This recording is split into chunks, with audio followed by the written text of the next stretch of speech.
time for the Pro Wrestling Time Tunnel Podcast. We've got lots and lots of things to talk about and to do today. Covering the territories from the 1940s to the 1990s. It's the best thing going today.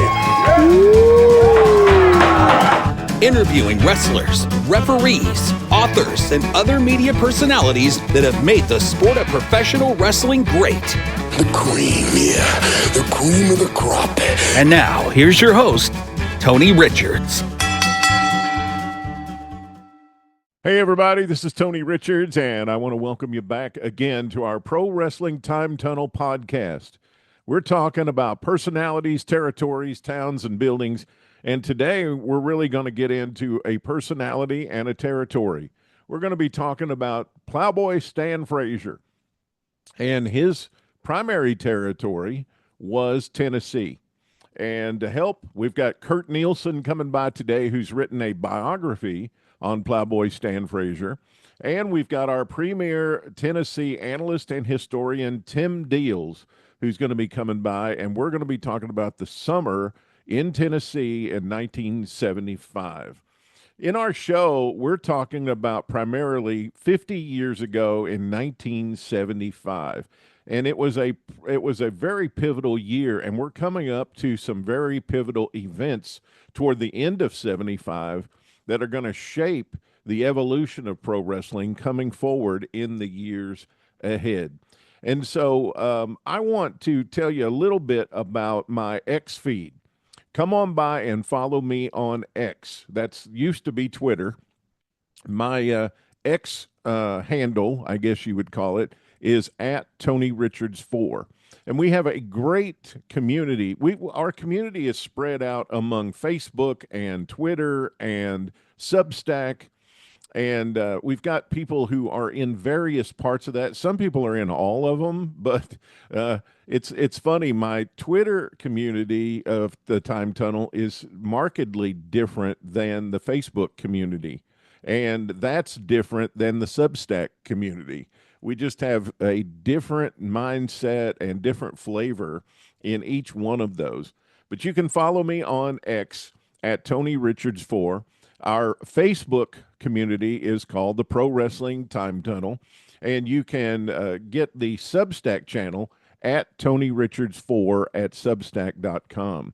And there I'm publishing all my research. As a matter of fact, this past weekend, I published some research that it isn't, and I had a conversation with a lot of the authors and historians in Waterloo here a couple of weeks ago at the Tragos Thez Hall of Fame. And we research so many things, and then we don't have room in the books to put all the research in the books. So what do we do with that, right? And so I was telling them about what I'm doing is I'm publishing my research on Substack, because I want people to be able to access it and to read it and to have it, right? And so out of my Dory Funk Senior book, there's a guy that worked there as a heel in the 50s and as one of the primary heel managers in the 60s, Leo the Lion Newman. And he was from Missouri. He was from a small town in Missouri called Kimmswick. And Kimmswick is on the Mississippi River on the Missouri border. And Leo was an interesting character. And so you will get to read stuff like that on my Substack channel. A lot of my research that may not make it into the podcast, it may not make it into a book, but we want to make sure that we get it out there. So we publish it in the Daily Chronicle and some of the other series that I'm publishing and writing in Substack. So it's at Tony Richards 4 at Substack.com. I hope you'll come by, become a subscriber. And if you want to become a paid subscriber, I would really appreciate that too. It's only $5 a month. And if you want to save $10 a year, it's $50 a year. And that helps support my pro wrestling research even more, because the time it takes, the trips you make, the resources you have to procure, it's kind of expensive sometimes to do all that. And when you put your subscriptions in at $5 a month, it really helps out, because all of that money goes directly. I don't use it to buy my groceries. I don't use it to pay my bills. I put it all back into my pro wrestling history research. Every dollar you put in as a subscriber goes right back in to my research efforts. So just know that, and thank you for doing that. So let's get to this interview. Kurt Nielsen has written this book. It's going to be available at the Cauliflower Alley reunion coming up here in Las Vegas.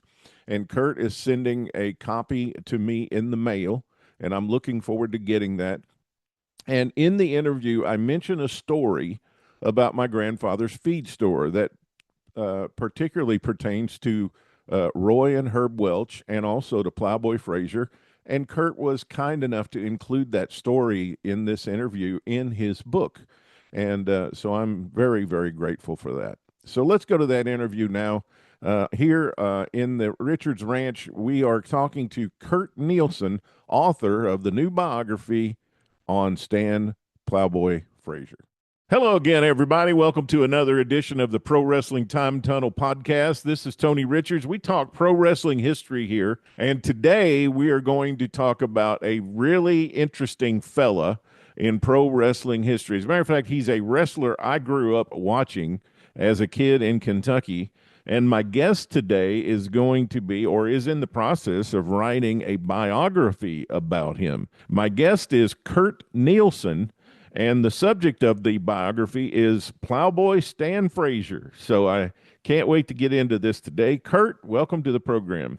Thank you so much. It's a pleasure being here. Thank you. Man, I'm so glad that you're here. Now, Kurt lives in Southern California and originally grew up in Northern California. So I got to ask you, how did you get interested in a guy from Philadelphia, Mississippi? Well, I'm lucky because my father was an old-time wrestling fan. He used to watch stuff in the 40s and 50s, and he was really into the history, really into the backstory. And when we first saw Uncle Elmer, my dad kind of gave me insight on things, and so he really bolstered my interest in the history. And wrestling to me was always more than what you saw on the surface. Now, I saw Plowboy Frazier, or Uncle Elmer, or whatever you want to call him, as this charismatic giant. Couldn't do too much in the ring, but there was more to the guy, and I was so intrigued by him, and I wanted to dig deeper. And by the time he was Uncle Elmer, he'd been in the business about 25 years, and who would have known if you're just a kid watching it? So that's kind of started it right then and there, and. So did you? So when did you first? Did you see him when he was out in California in that original run early in his career, or did your dad tell you about him? That's something that I learned from my father. The only time that he was out here on the West Coast, I think 79, he was in Los Angeles for a very brief run. He was up in the Pacific Northwest in the early 70s. But independent of that, it was his Uncle Elmer run. Yeah. And that was 85. He did a few house shows, and then of course he was at WrestleMania 2 against Adrian Adonis, and that was 86. What years did Stan break into the business? 1959. Wow. 1959, yeah. When he retired, he was in the business for 33 years, and for a giant, really, Giant Baba is the longest running of the giants, but Frazier is really right behind him. I would have Yeah. missed that trivia question. Yeah, yeah. No, he started very, very early. Of course, Stan was from the Gulf Coast area, and a guy who looked like him, a guy who was built like him, he really wasn't designed for a normal life. And with the stars of the Gulf Coast being big names out there, I mean, they were these celebrities. That's the life that he wanted, and he went out and fought for it and got it. But it took him a while. Do you know who broke him into the business? Well, it was a guy named Duke Scarborough, and he was a referee. He was out of Meridian, Mississippi, and he was just sort of like they would use him from time to time, but mostly a referee. But he was never a big star, but he was the guy who broke him in. Stan tried before. he got a a tryout with Buddy Fuller, and he got stretched pretty bad. And Well, they were known for that in Tennessee. yes, yes, they were. The Welches, they made you quit. You know, try to make you quit when you wanted to get into the business, and so those guys that made it, like a David Schultz or whatever. I mean, they were tough dudes. You had to want it really badly, and just because you were large, it didn't mean they were going to just start using you. There were some guys like Happy Humphrey or Max Palmer, who was another giant. They were just, they were strictly gimmicks. You would only get maybe a year or two out of them at the most, and their matches weren't any good. But Stan wanted a career out of this. He didn't want just a 1 or 2 year run, and so he was viewed more as a wrestler, not a gimmick. But of course, in the end, he really was a gimmick. Everybody's kind of a gimmick in wrestling, but Of there course, were several that sort of had that role. You had the Scuffling Hillbillies, you yeah, had the Kentuckians. Of course, I that's guess right. the most famous was Haystacks Calhoun, Yeah, and then there was a Jack Pfeffer knockoff called Haystacks Muldoon, and yep, Haystacks Muldoon. Yep. and so Stan, he did he come in as the convict, or was that something else he did in the process? That came much later on. I mean, that was 1968, starting in Los Angeles. 68 until well, maybe summer of 1970. That was the extent of the convict's life, and yet it was such a big run for him that it sort of eclipsed anything that he did prior. He became a big, big star, got a lot of magazine coverage, and of course in Japan, he really became kind of iconic. He was in comic books. He had his own doll. Long before other major stars ever had a doll, there was a convict doll, and he played his cards right, he could have had a long run with that in Japan, but he didn't change his style too much. He was still doing his big man, plowboy gimmick, and he I, wasn't playing up the heel too much. I guess there was no way for him to know this at the time, but I think because it was such a limited run and there's only the one or two photos of him floating out around there as the convict, but it's really the part of his career that most older historian type guys like you and me, it's the thing that people talk about the most. Maybe because it's so rare. I don't know.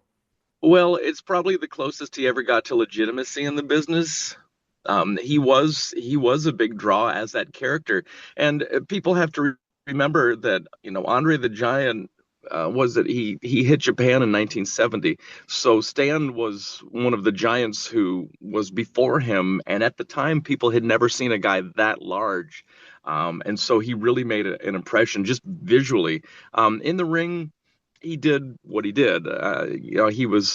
He did the big man spots, and he was a big, strong guy, but he never had a great deal of finesse. He wasn't the greatest athlete in the world, and I think that kind of hampered him as far as his growth. I also think he didn't want to push it too far because, why bother? If you could just walk into a room and people look at you and that makes an impression, well, stick with that. I think the first time I saw him, now I've got very vivid memories of him once the '70s wore on, and Hmm. I've got a story that you wanted me to do for your book, and I'll tell it here too if you don't mind. Yeah, But of the course. first time I saw him, I think I was about 9 or 10 years old. It was in '72 or '73. And Phil Golden had an outlaw promotion in Paducah, based in Hmm. Paducah, named All Star Wrestling, and he was Tiny Frazier. Yep. And I saw him on television. I'm like, and as a 9 or 10 year old kid, I'm like, my God, look at the size of that guy. You know what I Oh mean? yeah. And the Oh funny yeah. thing to me as a kid was his name was Tiny, you Yeah. know? Well, that was the nickname that he had going back to when he was a kid. And a lot of people in certain areas, like in the Mobile area, he was always known as Tiny Frazier, the Pascagoula Plowboy, but they know him as Tiny Frazier there. He was Tiny Frazier up in the Pacific Northwest as well. Yeah, sort of. I mean, that's it's like calling a bald man curly. It's the same kind of idea. But then later on, my grandfather owned a Purina feed store, and that's kind of where I grew up. Was hanging around the feed store, and eventually working there as a teenager until I went off to school. But I was telling you when we talked before that I can still remember how well the people of my area in Western Kentucky they identified with Plowboy Frazier, and he was only in specific programs and angles, right? And I still remember guys sitting around the wood stove in the wintertime in the feed store. The farmers, they'd do whatever they had to do in the morning, then they'd come to the feed store and get coffee and sit around and talk. And they'd talk Yeah, about whatever was on TV the night before, who shot JR, all of that stuff. yeah, of But I course, still of remember course. several occasions where they're like, well, I tell you one thing, they're in for it now. They got Plowboy Frazier coming in to take care of things, and That's right. that That's right. and there's these guys sitting around the stove in my grandfather's store. They've also got bib overalls on. They also That's right. have the same That's right. kind of they look like they could be the tag team partners with Plowboy, right? And That's so right. they just got into that character, I think, because he wasn't overdone, and then they'd bring him in as the troubleshooter against the heels, and these guys just loved it. Well, he had a lot of things going for him. I mean, obviously, he was the big gun, like the ultimate answer, like bringing in Andre, or bringing in Abdullah the Butcher. He was one of those big scary dudes that you knew that somebody was in big trouble. But there was a relatability to him. His personality, he wasn't polished. He just kind of was who he was, and a lot of the fans throughout the South saw themselves in him, and that's one of the reasons why he became so successful. People almost forgave his lack of finesse in the ring because they said, well, they just liked him. Same thing with his long run in Memphis. I mean, Stan was mostly known for dropping the big leg, but he was so likable, so personable. People gave him a pass, just like they did with Jimmy Valiant. Yeah, Jimmy right. Valiant became iconic out there in Memphis. He was one of the ongoing superstars like Tommy Rich or Bill Dundee, and his work was always pretty pretty awful, Well, but they loved him. well, as Yeah, far as these guys were concerned, the time for wrestling's long since passed. I mean, we're going to kick of some butt course. now. Yeah. Plowboy's coming. It's revenge time now. These Oh guys yeah. these guys are getting their comeuppance. Oh yeah. And he was always destined to have a career of limited runs. He was a traveling attraction, and he knew it, and every promoter knew it. If Andre the Giant stayed in one territory for too long, the gimmick wore off, and he was no longer special. And so that's why Vince McMahon Sr. kept moving him around. And Um, and you didn't want to beat him. no, You didn't want to yep, beat him. You wanted to keep him special. Now, yes. Kurt, did was he able to, I mean, working with those limited runs in, Hmm. let's say, what, five offices in around the South? Yep. If he bounced back and forth between Nashville and maybe Paducah and Mobile and then down to Pensacola, or I mean, was he able to make a living doing that, or did he have to do Oh something? yeah, he would take pretty much any opportunity that he could, and especially in Memphis, he was a big draw, an ongoing draw.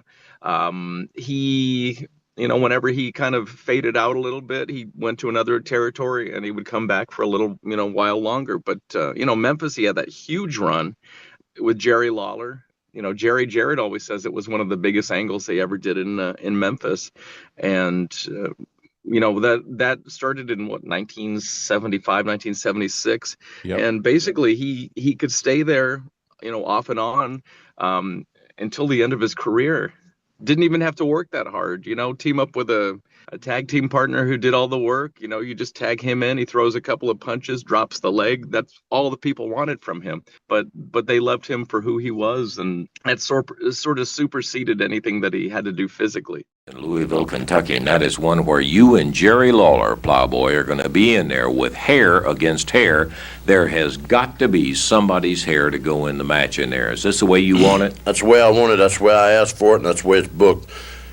Jerry Lawler's going to look funny, run around Memphis, run around Louisville, run around everywhere, run that smart mouth with bald head. Well, he's going to be bald-headed, so he ain't going to cut my hair, but somebody's going to lose their hair that night. Right here in Louisville, Kentucky. Well, the situation is, and I know Lawler is very proud of that curly locks of his up in there, and that would, I guess, give you a lot of satisfaction to be able to take it off from him. That's right. Remember, Lance, when I used to be his partner, I had to walk around and carry his bag, his hair dryer, and his brush and all that stuff, and I had to dry his hair up in the dressing room. Well, people don't know about all that, but neighbor, Mr. Jerry Lawler, bring your scissors, bring your clippers, because you're going to need it. He is sitting in a situation where he has put his hair up, and this is the first time I can ever remember Lawler putting his hair up, and he's doing it against a guy that I just can't believe, the big Plowboy Frazier, a guy who has given him nothing but trouble since you had parted with Jerry. Well, everybody in Louisville seen he busted my head 2 weeks ago. Well, Mr. Jerry Lawler, you're going to get your head busted, plus you're going to get it shaved, too. Well, you know for a fact that somebody's going to get it shaved. Somebody's going to lose their hair, right. Okay. That's right, neighbor. Plowboy Frazier says he's ready for it. He's going to put Jerry Lawler right in there in a bald category in there. As Plowboy Frazier and Jerry Lawler going a hair against hair, absolutely somebody must lose it in there. We'll see in Louisville. Relive the glory days of Memphis wrestling with the Retro Wrestling Review USWA podcast. Each week, we go back in time to review USWA Championship Wrestling from the 1990s, episode by episode. Join us for watch-alongs, behind-the-scenes stories, and exclusive interviews with people who were there and lived it. Whether you grew up watching it or you're discovering it for the first time, this podcast is your ringside seat to Memphis wrestling history. It's all a part of the WrestleCopia Podcast Network. Listen now at USWApodcast.com. Like when those guys would be sitting around the wood stove talking about him, they'd be calling each other neighbor, because that was his little crutch word, hey neighbor. Well, they'd all be like, well, it's over now, neighbor. Here comes Plowboy. That was it. Well, he was like a lot of celebrities where they knew so many people.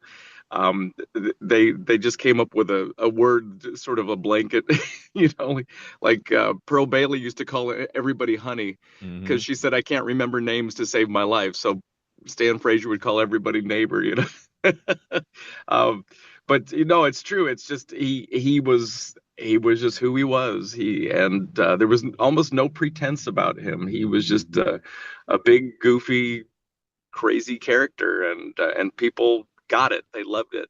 And I got to know Jerry Jarrett before he passed, and we visited several times, and I told him, I said, look, every now and then you guys would do something that really hacked me off, and I'm like, you must have really run out of ideas or something like that. And then Jerry would kind of maybe indicate that might have been more Lawler than him. But when they did Kamala too, that kind of it kind of hacked me off. I'm like, what are you doing with Stan? Well, and a lot of that was Lawler. Lawler was very tight with Stan. They were good friends, and Lawler's ideas were always more over the top than Jarrett's. He just wanted to see what he could do with Stan, and Stan had the sense of humor to pull that stuff off. Yes. And he was game for anything. I mean, as long as it could extend his employment, well, sure. He would do it. Yeah, he would do it. You got to do what you got to do. Now, on the other end, I laughed my butt off when he was the Lone Ranger. Oh my gosh, it was so ridiculous. Because I'm Yeah, like, as if nobody can tell who this is. He's got this hat and this little bitty mask on, but the made for a body and all child. the Yeah, yeah, right. But but uh, yeah, but but but that was that that was was funny it. to me. That was funny to me. Well, who's with us here? Jimmy Hart. How many Mad times Dog am I going to have to sit back there and watch that Staggerly special? How much is it costing him? We had a lot of requests. Oh, well, a lot of requests. How many, too? Well, let me tell you. Well, I've got a request. Shove it somewhere. Let me tell you something, baby. You know what? Now, this is great. You know why this is great? Because, you see, Jimmy Hart, they try to do everything in the world that Jimmy Hart can be doing. They try to disqualify my men. I jump in the ring. We get $1,000 fines. Nothing's happened to them, okay? Now, we were in a match several months ago. Beautiful Bobby Eaton against Coco Ware. Right, Staggerly, or whoever you want to call him. What happens? We win the match. He's supposed to leave town for a year, and he doesn't leave town for a year. He comes back the next week as Staggerly. Now, I want you to sit here and tell me and the people that it's not Coco Ware under that mask. Is it? Oh, it's not. Oh, it's great. Great. Okay, but that's okay. That's okay, because if that's the way you want to play, that's beautiful. Because what does Jimmy Hart do? I don't get mad, baby. I get even. But I have found the man. That is definitely going to take care of Staggerly, Coco Ware, once and for all. And I want to bring him in right now. Ladies and gentlemen, I give you the Lone Ranger. The Lone Ranger rides again. The Lone Ranger. Now, Frazier was suspended. He has been suspended. I know he has. That's not Frazier. That's the Lone Ranger. Plowboy Frazier was fat, overweight, and out of shape. Look at this man, all muscle. This is the Lone Ranger. Right, baby? Look at him. Come on.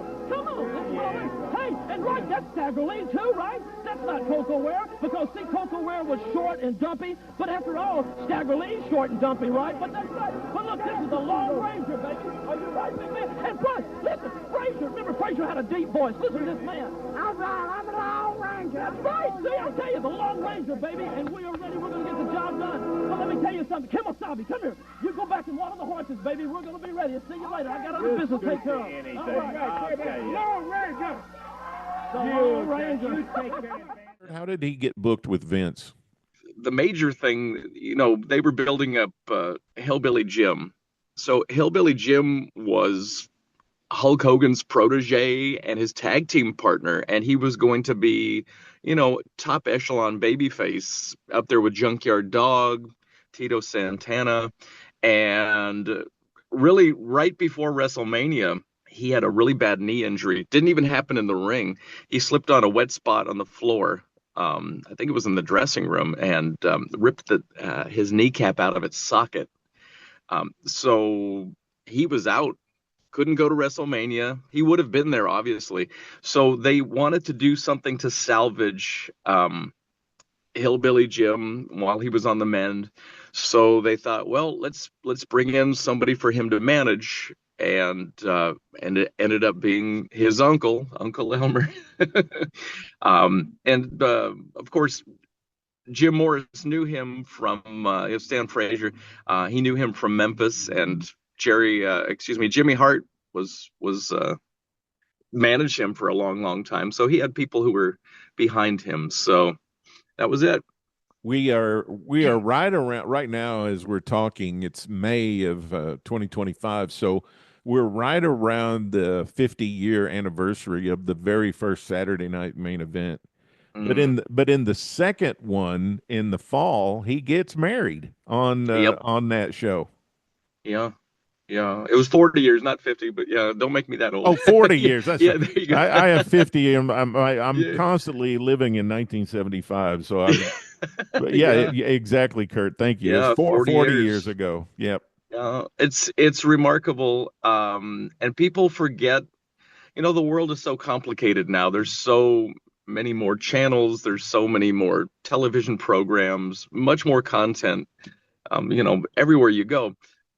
But back then, Saturday night's main event made a real impact. A lot of people watched it, and it was in the slot that was normally Saturday Night Live. And at the time too, the last wedding on national TV, on network TV, was Tiny Tim to Miss Vicky, and that was on the Johnny Carson show. So, I mean, Yeah. that was in the late 60s. So it had been a long time. So this got a lot of media play. This got, Stan was in the national newspapers and syndicated newspapers with his wife, Joyce, and, standing there with Hulk Hogan and Tiny Tim. And yeah, a lot of people were talking about it. He I was. remember it vividly. Mhm. I mean, there's things like that that I thought he pulled off really well. Well, he had, they came up with sports entertainment at the times, sports with whatever they wanted to do, their little comedy skits and their singing and everything. Stan could do all of that. Stan wanted to be a professional singer. He was very good. Sang for years, made some recordings, but they brought in Stan. He could do comedy, he could do the singing, he could wrestle as much as he could wrestle. But yeah, he was the perfect fit for that time, and he gave them everything that they could have wanted on TNT. He was perfect. He could do it all. Now, when I introduced you earlier in the show and was talking about Stan, I talked about him being from Philadelphia, Mississippi, but that was a gimmick, right? Oh, sure, sure. He actually was from Pascagoula, Mississippi. He was originally from Kemper County, in Mississippi, but yeah, they moved down to Pascagoula when he was very young. Um, I mean, he may have lived in Philadelphia once upon a time in his life, but no, he was really the Pascagoula plowboy. Did he always live there, even during his WWF run? He lived in different places. Horn Lake, Mississippi. He had a place just outside of Nashville. He moved around a lot. But his family stayed in Pascagoula, and that was kind of his home base. When he retired, that's where he went. You know what So that's where. I've heard people tell stories about him, and probably the story I hear the most is that he always carried a suitcase of jewelry and watches that he was trying to sell to the boys. Is that Oh accurate? yeah. Oh well, that's for sure. I mean, he ran a series of stores for years, which a lot of people don't know as well. But no, he was always selling fake Rolex watches. That's that's what he's very, very famous for. Interesting because I think any other wrestler would have been dissuaded from doing that because, I mean, come on, it's pretty tacky. But I think everybody was kind of amused by him and saw it as harmless fun, and it was. It added to the water cooler talk in the dressing room. But I think also too, in the case of Jarrett, he kind of let him do it because if he couldn't book him, like, well, it was kind of like giving him another payday. Right, right. Yeah, yeah. Um, I say this with all empathy because I've always been a bigger type individual, not near as tall as Stan, but all of us have to be very, very careful with our health. And Oh, of course. Stan suffered from diabetes, didn't he? Oh, very much so. He had a whole list of issues going on. And he's one of those people who, despite the warnings, just he was going to do what he was going to do. So And yeah, he was definitely diabetic. and so, what was the last parts of his life like? Not too happy. He died in the VA hospital. So yeah, And he he had. had military service. He did when he was very young. When he was 17, he joined the Navy, and his run in the Navy didn't last very long because, well, I mean, how can you clothe him? Yeah. No bed fit him, and he's lucky because at the time it was just after Korea. The government found that it had a surplus of soldiers and nothing to do with them, and nothing to do, no place to put them, no way to employ their services. So people were granted honorable discharges if they wanted to have it. So Stan kind of saw the writing on the wall. He didn't even last 6 months in the Navy, Hmm. um, but Well, he got the military service and the health benefits, which Hey, many wrestlers never got that. Well, I was just going to say, I feel terrible that he ended up with the health issues and all that he had, but Yeah, I'm so glad he had somewhere to go to get absolutely. care. Well, especially as big as he is, I think of somebody like Haystacks Calhoun or Kamala. Both of them got their legs amputated, and they lived in pretty deplorable conditions. You know, it was just the path that they took. Their size was that was their money, and it was their calling card, and yet it was their greatest detriment. And so when your health comes and gets you, there's no going back. I mean, Jerry Blackwell. I mean, the list goes Yeah. on and on. So sad, so sad. But the fact that Stan kept wrestling, up until like 1991, 1992, it's unbelievable. But he wrestled until his doctor said, okay, you can't do this anymore. Well, Stop it. do you have a title for your book, Kirk? I do, and it takes a little bit of explaining because I knew Joyce Frazier. We were good friends, and that was the lady that married Stan, Uncle Elmer on TV.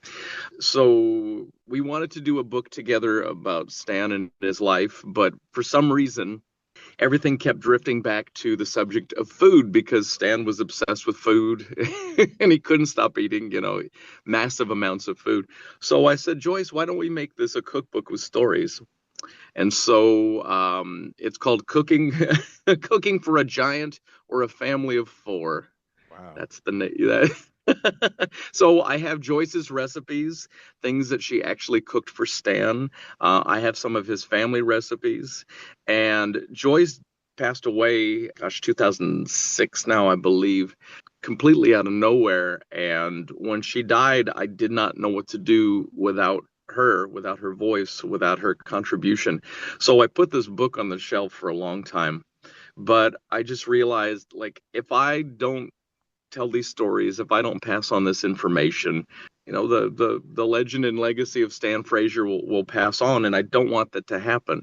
And so I thought, here, as you mentioned, the 40th anniversary of the wedding of Uncle Elmer, it's a prime time to do it.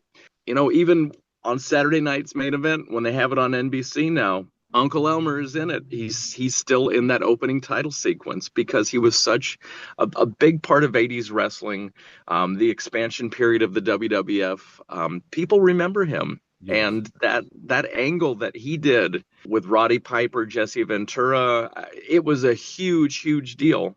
People to this day remember it, love it, and I want to take all of those feelings and those memories that people have and just build on it and kind of flesh out the character that they only partially know.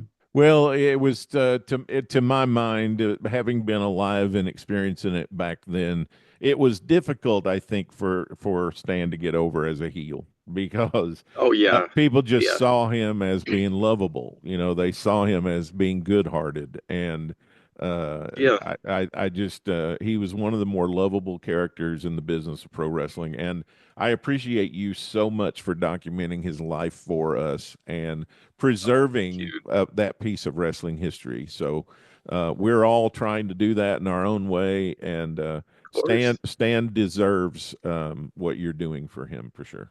Well, thank you. I'm glad you see it that way. For many years, I would tell people in the industry or fans that I was doing a book on the guy that they remember as Uncle Elmer, and folks would say, why? Who cares about him?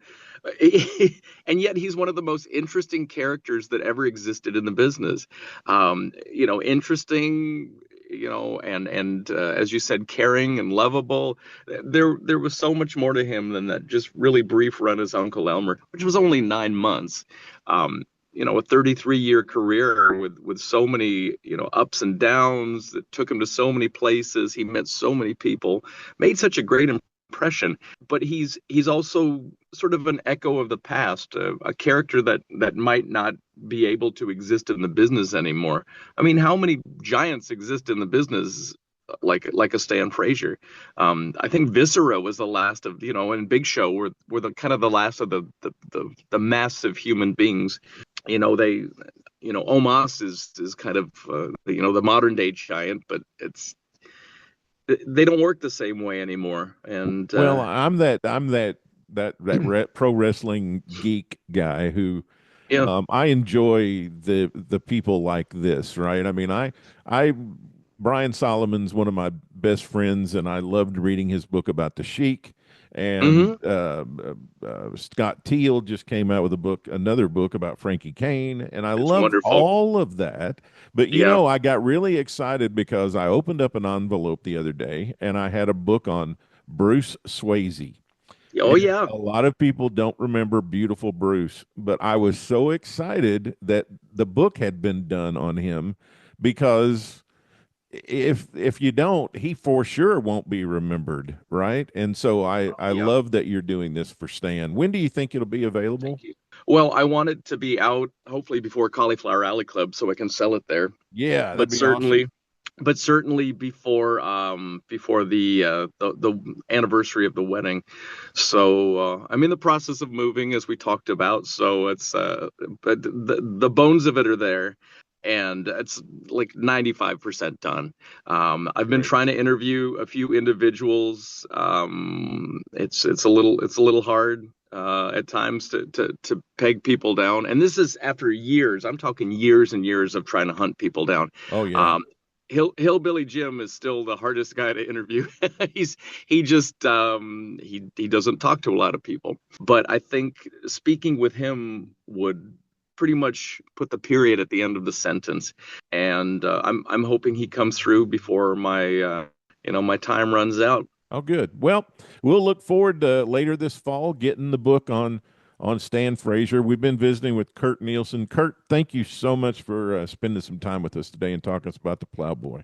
You're more than welcome, and I'm glad that Stan's story will continue on in this format. I appreciate it.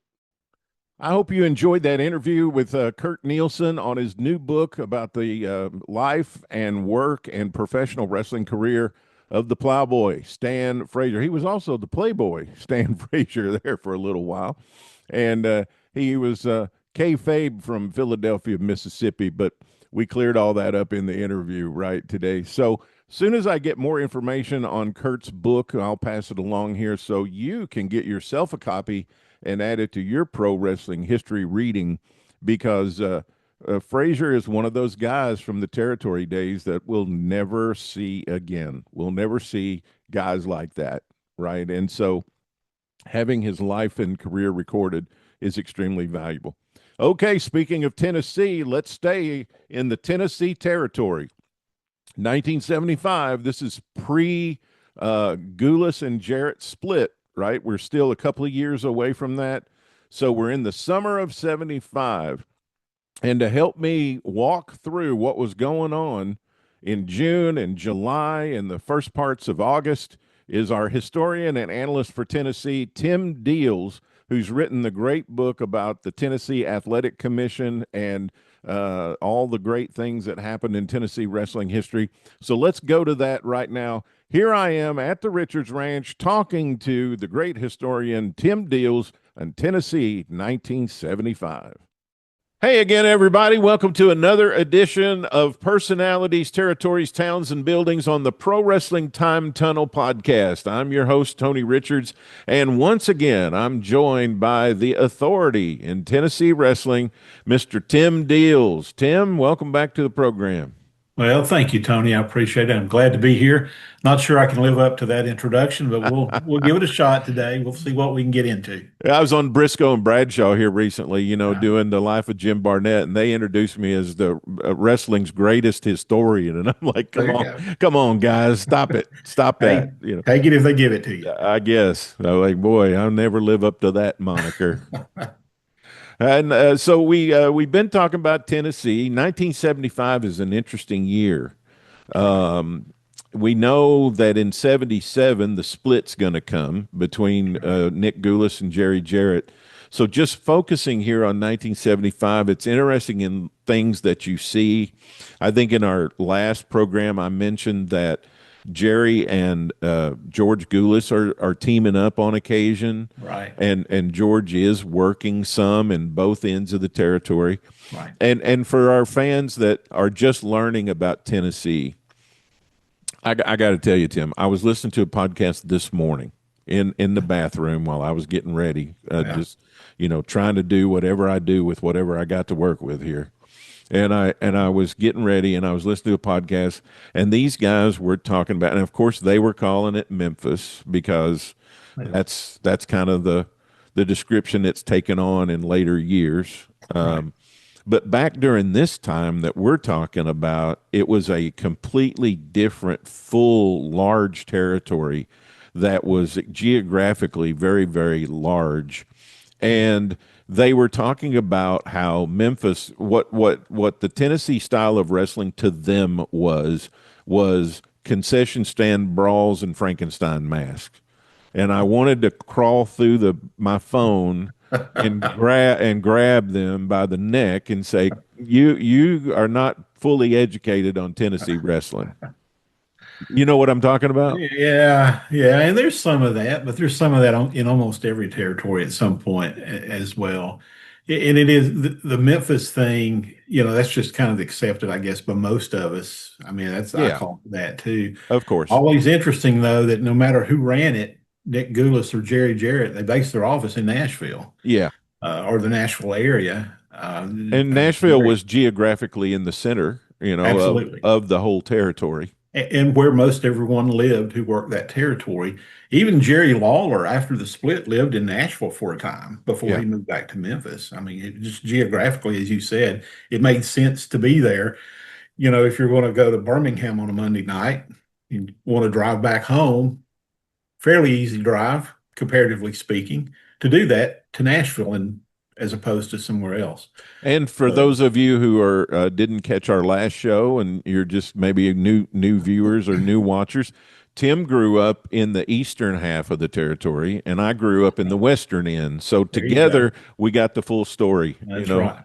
We reach in and tag out every now and then. That's right. And I'm always interested in Tim's viewpoint because I didn't, there's the one story of the wrestlers who ran into each other in the Tennessee territory, and the guy goes, "Oh, how long you been working here?" He said, "Oh, about a year." He goes, "Oh, I didn't even know you were working in that." They didn't see each other, for like a year.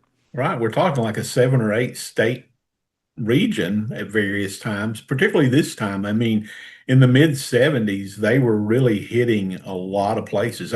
When I was looking at this, I even remember a show that they ran in some summer of 75 in Murphy, North Carolina, which is, Western North Carolina. It's about 2 hours maybe from Chattanooga, maybe 2 hours from Asheville, over in the mountains. You didn't think Nick Goulis would run a show in North Carolina, but he did off and on. He and Roy Welch had off and on for years. It was just in that Chattanooga TV market. Yeah. And that's why he could do that. So you could add North Carolina to that. They didn't run regularly there though at the time. But I do remember in 75 seeing them plug that on a TV show. And I'm like, that's not far from where I live, one of those deals. Speaking of Chattanooga, I had a question for you. The first card that takes place in June in Chattanooga, there's a main event that takes place that's a Georgia match. Yeah. Abdullah the Butcher and Rocky Johnson. Yeah. And so how did those guys get there? Well, yeah. How often did that kind of thing happen? Well, earlier in 1975, Nick Goulis ran his Chattanooga TV show on the CBS station in Chattanooga. Had done that since, I think, 1966.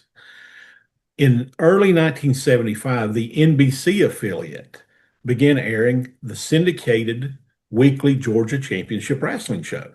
I think they started like in February. Now, they weren't going to run shows in Chattanooga, but they were going to run shows every Thursday night in Rome, Georgia, which is about 75 miles south of Chattanooga, approximately the same distance from Atlanta. Yep, that's one of the things that Jim Barnett changed Yes. When he came in and took over Georgia, he stopped running Savannah on Thursday nights and Yeah. started running Rome. And Right. then he made Savannah Sunday, like once or twice a month Sunday town, which is interesting because Savannah is like the third largest city in Georgia, but they just didn't draw as well there, They didn't, and it was so far away. I mean, from Atlanta, most of the other cities, except with some of those southern Georgia cities, real easy driving distance. Georgia was an easy territory to drive Yeah. for that, and Rome made it even easier. You didn't have to drive back and forth to Savannah. But Rocky Johnson and Abdullah the Butcher had been working in Atlanta. Rocky had come in maybe at the end of '74 to Atlanta, and so I'm pretty positive that the reason Rocky Johnson and Abdullah the Butcher are on this show in Atlanta, or I'm sorry, in Chattanooga at this time, is because people were tuning in to the show on the NBC affiliate and seeing these guys. Yeah. And there might have been some thought by Nick, are they going to move in on me? Um, I don't think that was the plan at that point by Jim Barnett No, I actually and the think Georgia group. no, I actually think Jim, and I kind of talked about this a little bit on the Briscoe Bradshaw Jim Barnett show, is, Jerry Jarrett and Jim Barnett had a really close relationship. Yes. I don't know what the relationship with Nick was like, Yeah. but I know Eddie Graham and Jim, because we're about 6 months now away from TBS, which was WTCG uplinking to satellite. I think at the end of '75, going into '76, and they were on some cable companies too. They had some microwave cable hookups and surrounding Georgia. So yeah, I'm sure the penetration into that area of Tennessee was strong. I just don't know what the relationship was, but there must have been something because they ran this match, right? They did, and you ask if it happened often. I do recall a few times after this, maybe '78 or so, where Stan Hansen worked a Chattanooga show. I believe Dusty came in and worked in a Chattanooga show, maybe Dick Slater. So every now and then you would see one of these guys float over. The interesting thing, too, about this, the appearance by Abdullah the Butcher is they got a newspaper article out of Abdullah the Butcher coming to Chattanooga. And I think it was written by, drum roll please, Ronnie Gossett. Oh wow. Yeah. And Yeah. I'll see if I can dig that out for you. Yeah, that'd be great. He was probably one of the hottest heels of the year of 1975. I mean, he had come down to Atlanta from the Detroit territory and from Maple Leaf and working up north, and he was hot. He had Rock Hunter was his manager, and he had in part of Rock Hunter's stable of heels, and the other thing too is the other people that had been on Georgia TV for the last several months were Jerry Lawler and Don Green. Right. And so Tennessee people probably looked at it and thought, well, Jerry Lawler's one of our people down on the Georgia show, if they were watching it. Yeah. Now the thing about Don Green is he was coming back under a mask, and as you and I have said before, anybody that was paying attention knew it was Don Green. He was Mr. Wrestling. Yes, I vividly recall, and I would have been, 10 or 12 at this point. I vividly recall being at my aunt and uncle's house, and my uncle was a huge wrestling fan. Loved to go to his house to watch wrestling, and they did an interview on, I guess, the Chattanooga show, and it was Mr. Wrestling. And my uncle watched him for about 5 seconds and went, well, that's Don Green. And Don had a very distinctive Southern voice, and not just the accent, the growl. He had that growl about him too. Yeah, right. And I, while we're talking Don Green, Sure. one of the most underrated talents in the business from the '50s into the '70s, in my opinion, that he could do it all. He could be the heel, he could be the face, he could work against anybody. Could do tag team or singles. Just super talented and a super nice man, from what I understand as well. Yeah. His daughter is in my group on Facebook, and just a really nice young lady. Ladies and gentlemen, I have Don Green here now at ringside after that match we just witnessed with Billy Spears. And Don, he took the title away from you. He took the belt away from you, but I don't think he won it. No, he didn't take it. He stole it. You know, this guy has used every kind of object he can in the past few weeks, and he comes out tonight. I don't know if it was ETH or what it was, but if that's the kind of game the man wants to play, I tell you, I'd like to get a return match with him. I think I deserve one. If that's the kind of tactics he wants to use, I can use the same kind of tactics. Well, Don, it looked like he had a sleeper hold on you, but I noticed from the way you were having to clear your vision, and there was a peculiar odor here in the auditorium, I couldn't tell what it was. Do you know what he used? No, I don't know what it was. It was something on a handkerchief that it didn't knock me completely out. It just dazed me long enough that it cost me the match. But the man didn't beat me.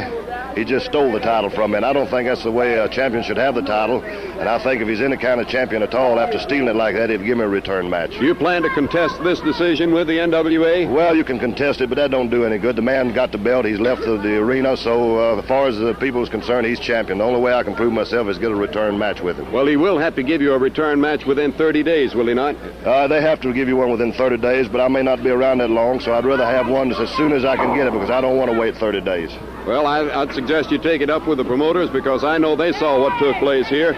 It was, I'll tell you, that he earns the name the Mad Magician, because he's slippery in that ring. You can't tell what he's doing. You never know what the man's going to come out with. Every week is something different. Well, I tell you, he's got the belt. I want a return match, and I'll do anything to get it. I'll put up anything. I'll walk a mile or whatever it takes to get the match. But I want a return match, and as soon as possible. Okay, Don, I know you're anxious to get to the showers, and appreciate you stopping by. Don Green stopping by for a brief interview after that match with Billy Spears, in which Billy Spears used some foreign object or some chemical compound of some sort to stun him long enough for him to get the pin and take the title of U.S. Junior Heavyweight Champion. Relive the glory days of Memphis wrestling with the Retro Wrestling Review USWA podcast. Each week, we go back in time to review USWA Championship Wrestling from the 1990s, episode by episode. Join us for watch-alongs, behind-the-scenes stories, and exclusive interviews with people who were there and lived it. Whether you grew up watching it or you're discovering it for the first time, this podcast is your ringside seat to Memphis wrestling history. It's all a part of the WrestleCopia Podcast Network. Listen now at uswapodcast.com. You know, the other thing about the territory that we haven't talked about yet is, you know, Nick had a lot of different tag titles, and Memphis usually had the NWA Southern tag titles. Yes. Birmingham usually had the Southeastern tag titles. Right. And then here in Chattanooga, it's the U.S. tag titles, right? Yeah, U.S. tag titles. And I did see also Nashville had the Tennessee tag titles for a little while, which is basically a Knoxville-based tag championship. Yep. Yeah, in that period now, since Ron Fuller had bought Knoxville in the fall of '74, those Tennessee tag titles had floated, just like the talent had floated back and forth. Yeah. Those titles did too. Yeah, and they eventually, I believe it was in '75, maybe around September or so. I think it was in '75 when they kind of renamed the tag titles Southeastern tag titles for Knoxville. But yeah, those Tennessee tag titles, they don't show up every now and then, usually with Ron and Don on a Goodless card, usually with Ron and Don Wright defending them or chasing them. But in Chattanooga, yeah, the U.S. tag titles, and they might have been defended some maybe in Huntsville and Birmingham, you know, maybe in Nashville, some, particularly the Eastern end. They were prevalent this particular summer. I don't recall exactly who I recall seeing hold them first. I do know that Otto von Heller and Carl von Seiger with Sam Bass were tag champions.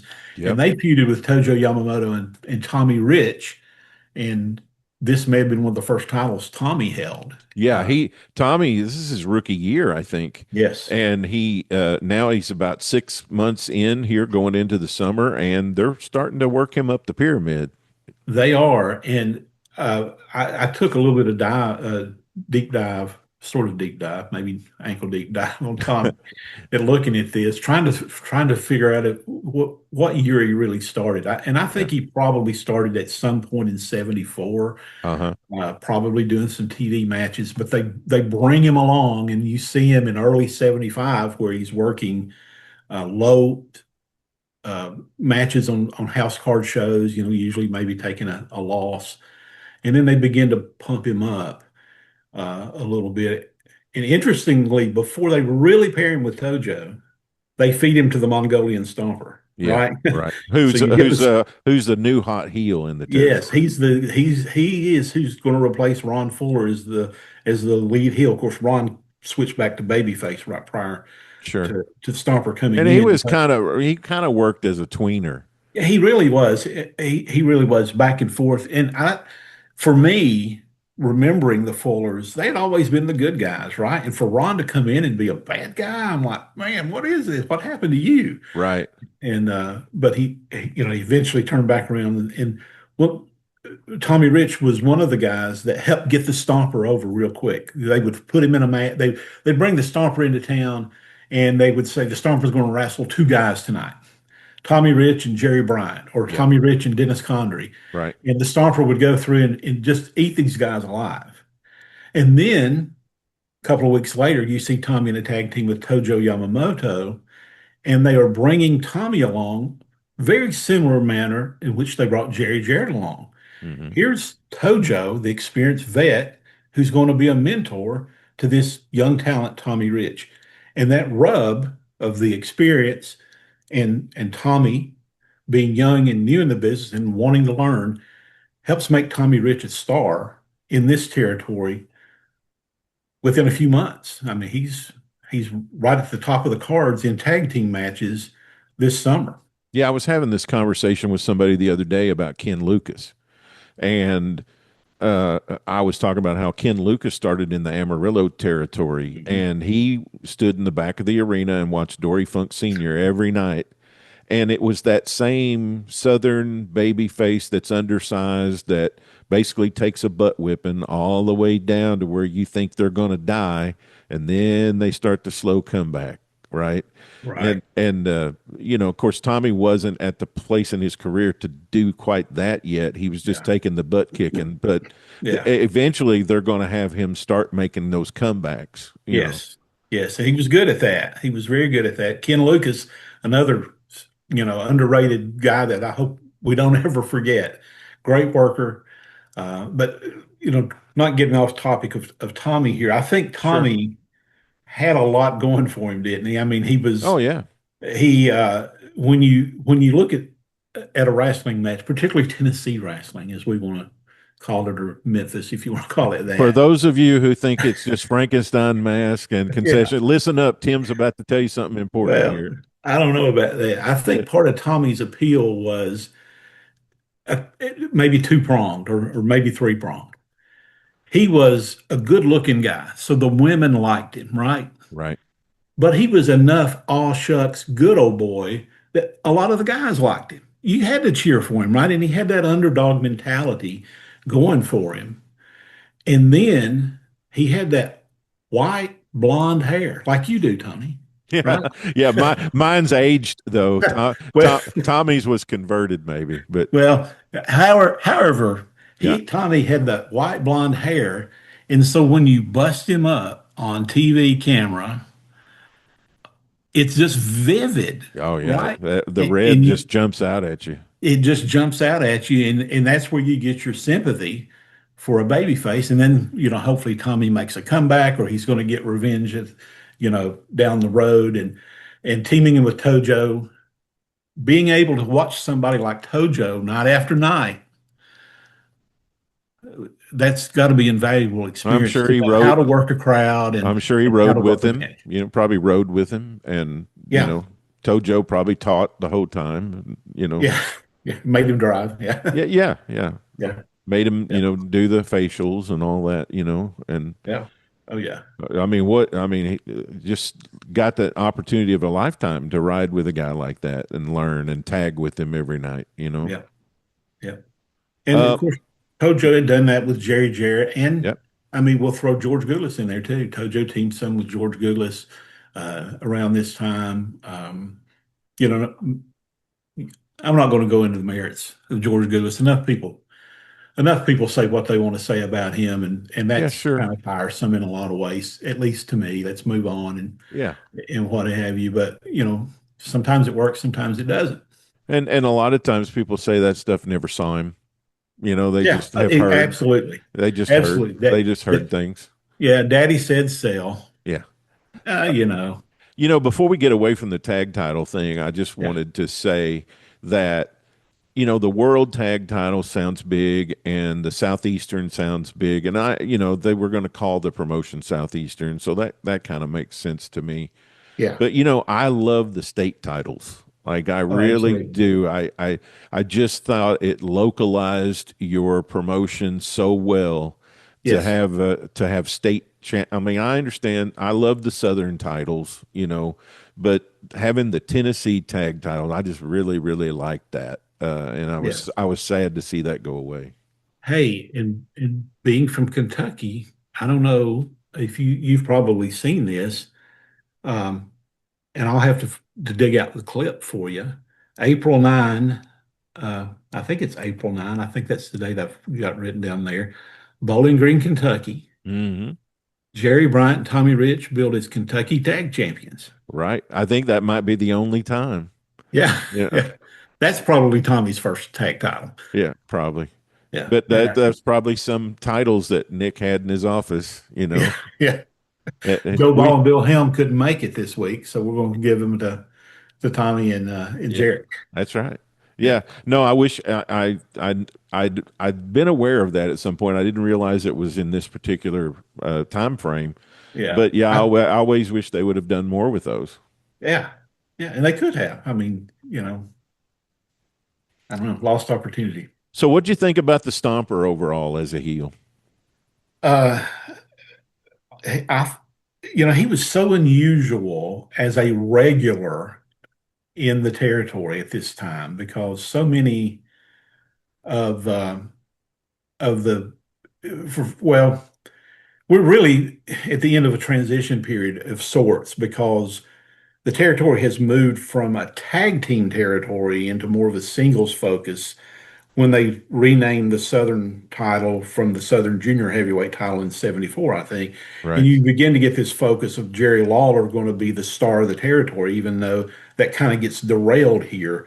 And in the meantime, you have Ron Ford come in and Mongolian Stomper come in. But as a heel, there were very few like him. You talk about a Frankenstein mask. Well, this guy didn't need a Frankenstein mask, right? I mean, he Right. was a monster heel, but he was believable. He was in tremendous shape when he came in the ring. He just he took care of business right away. Had to have a manager Yeah. because he wasn't going to talk to you. I mean, there are a few interviews that he did out there, but not many. Most So yeah, people associate him with Don Carson, and yes, also later at the end of this particular year of '75, he's going to team up with J.J. Dillon's going to be his manager. But yeah. in this run here in Tennessee, he's got Bearcat Wright. Bearcat Wright, who was as big as the Stomper, right? I mean, Bearcat was a big man Yeah, and he could and talk. good on the microphone too. Yeah, yeah, he could talk.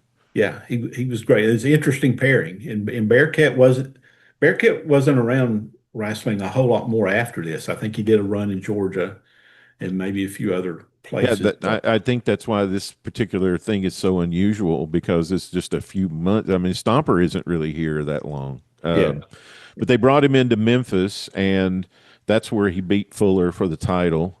And then they had like three return matches, and then they fed Robert Fuller to him, and then they in Evansville and Louisville they teamed the Stomper. They paired him up with Tojo, and then Jackie Fargo yeah, had singles matches with him. And in I was going to ask you this question too. In I think it was Louisville, might have been Evansville. I can't remember. One of those. They had Tojo and Stomper in what they called a wire match, which okay, was essentially a cage match, I'm right. sure. But was that a different kind of cage? Do you remember, or was that one of those chicken wire? I would say it was probably chicken wire. One of those, with the lumber kind of construction things. Yeah, yeah, probably the cheapest, the cheapest you could get to, Yeah. to string around the ring. Well, Yeah, I've seen them set out it. They set it up like around ringside and with the ring in it, and then I've seen them set it up on the apron. So I don't know yeah, which this was, yeah, but it was a yeah. wire. It was called a wire match. Yeah, and I've seen them called bull wire matches or chicken wire matches, and And I think of bull wire matches as, kind of the big, kind of a square Yeah. uh, type of fence instead of the barbed wire. Was that a match they did in Chattanooga very often? A wire? Oh, yeah, a cage Yeah, they match did or what? some. Yeah. Yeah, yeah, they did a few. Probably a little more prevalent later in the 70s, I would think. I'd have to look though. That's just a guess on my part. Sure. You know, Yeah, go ahead. talking about the Stomper, he had a couple of things that were really awesome about him. He didn't like to hear crowd noise. And how did he communicate that? He covered his ears and he kind of pouted and eventually wore headgear to drown out the crowd. But man, what an easy way to get heat, right? Is just to say this guy doesn't like crowd noise, so don't cheer. Right. And you get the crowd all involved in the match. He had the Shanidamaki, however that's really pronounced and spelled. Good luck with that. I've never quite known how to spell it, but that was another gimmick that he had that maybe a lot of folks didn't have in it. One particular finisher. Yeah. Eventually, isn't that the same thing that Sergeant Slaughter used? They called it Yeah. the Cobra Yeah. hold. But the way it was billed, it was unique at the time. Not many people knew it. It was mysterious and that type of thing adds to the mystique of it. Right. And it was pretty cool to do that. Oh man, I was going to mention some. Oh, I know one of the other guys, and you may be going to talk about this, and I don't know. I don't know if I should or not. One of his opponents during this summer was the magnificent Zulu. Oh, yeah. Who is Ron Pope, who tremendous physique, but from all accounts in the ring wasn't very good, and also was controversial behind the scenes. He was very demanding, for right or for wrong, on whatever issue it is. But he rarely stayed anywhere long. But he got an opportunity here to work the Stomper, the lead as the lead face against the Stomper for a few shows in Memphis, and he was on some cards that drew some tremendous crowds in Memphis, and I'm sure throughout the territory as well. But you notice he's in maybe July or so, and by the end of August, you see him go down the card. Yeah. He's in tag matches or lower singles matches on a card, and he's gone by October. Which was sort of that was common in his career. That happened almost in every territory where he was kind of what you'd call like a shooting star. It'd be real bright for a couple of weeks and then kind of start to tail off. And some of it probably had to do with things away from the ring. Yeah, yeah. For right or for, as we said, for right or for wrong. Right, just was what it was. Yeah, that's just what happened. The interesting thing, though, is after Zulu, the Stomper gets into a feud with Bob Armstrong, and that's gold, right? It's not just gold for now, but it's gold when they take it to Knoxville, and it's gold when they take it to Alabama, and they take it back to Knoxville. And they take, these guys worked each other for years, and it never got old when the Stomper and Bob Armstrong got in the ring. That's right. That's right. Yeah, that feud went on for a decade, or more. Yes. Jackie Fargo and Mr. Wrestling. So we talked about Don Green being Mr. Wrestling, and they team him up with Fargo. They have all these great. It just seems like they play a little bit of musical chairs during this particular year, where you have the traditional teams you're used to, like Jerry Jarrett and Tojo, and you have Fargo and Tojo. And they mix them all up, and go in a little bit different direction. What do you think the thinking is here? Oh, I don't know. Maybe they felt a need to to avoid being stale. Maybe I mean, would another run by Jerry Jarrett and Jackie Fargo work? Or you did have Tojo bringing along Tommy Rich. And they did the gimmick with Luke Graham. They kind of did that deal, with Jackie Fargo and Luke Graham.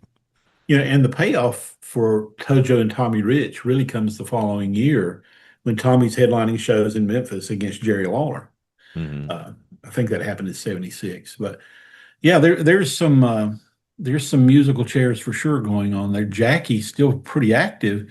Jackie had some company this summer, late in the summer, from his brothers uh, as well. But yeah, it's interesting too that Don Green was stuck in there under the mask when everybody kind of knew who he was. Um, and then he and Lawler just come off that run in Florida where they were the superstars Yeah. when he came back. I don't know.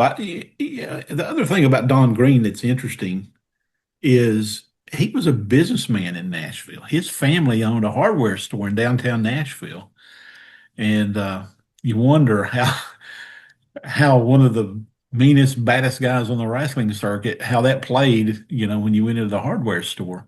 But I think in Nashville they had softened Don's image up some because he was a TV announcer there in a lot of the early '70s, uh, I believe. And but yeah, Fargo and Green, good tag team. Even if he wasn't wearing a Frankenstein mask, if he Yeah. Mr. Wrestling mask. Yeah. Um, you know, Carl von Steiger and Otto von Heller, uh, they teamed on and off too in different territories. Now, Carl von Steiger had spent the previous year, '74, in Amarillo, and his tag team partner out there was Siegfried Steinke. All right. And so they split up. Steinke went up to Portland and Vancouver, and von Steiger came here and teamed up with von Heller in '75. The Nazi German gimmick is starting to get, I mean, we're now, what, 30 years past the World War II? Yeah. I mean, in the '50s and the '60s, it was a hot gimmick. I mean, it really Yeah. was. I mean, the Von Brauners, I was scared to death of them, Sure. But what is it here in '75? I mean, it's starting to get a little old, but they still are working on top here. Like, is it still Yeah. work? Does it still work here in Tennessee? It apparently did at least through the summer.